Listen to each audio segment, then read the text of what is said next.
Nagpapakita lamang umano ayon sa Malacanang na walang sinasanto ang mga taga-customs ng tanggihan ng ilang opisyal ang pakiusap umano ni dating LTO chief at kilalang malapit sa Pangulo na si Virgie Torres na ayusin ang kanyang problema tungkol sa mga nasabat na smuggled na asukal.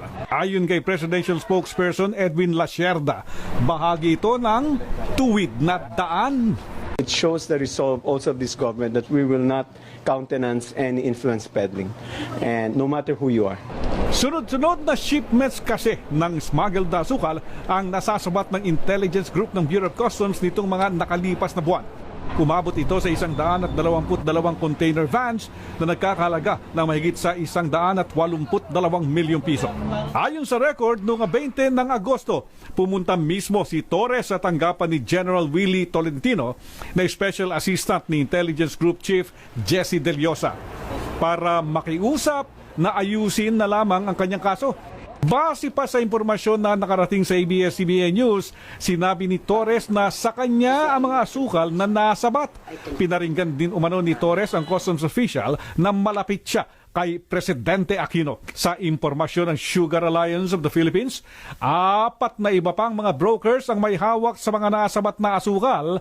Ang may-ari ng isa dito ay politiko din. Pero may ebidensya umano ang samahan na iisa nga ang may-ari ng mga nasabat na asukal.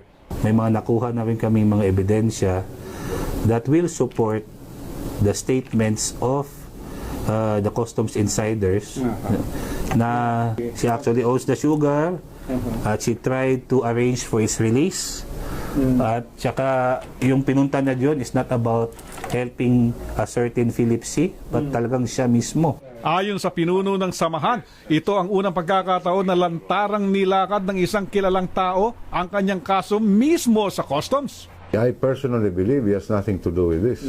This is just the works of these smugglers who are making or trying to make a heyday on the last few months of the term of our president. Medyo nagulat kami na medyo garapal to si Ms. Torres.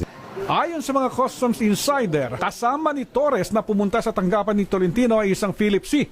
at isang Jerry Ponce na pangulo ng samahan ng mga empleyado ng customs na nabibilang sa Iglesia ni Cristo. Pero anya, nagpasama lamang si Torres sa kanya. Kung nasa loob na po akong ganun, ayun po, sinasabi nga niya, narinig ko na pinakikiusap niya po yung yung importation ng sugar. Ganun. Tapos pangalawa, inaano niya kung pwedeng nga daw kung anong pwedeng gawin.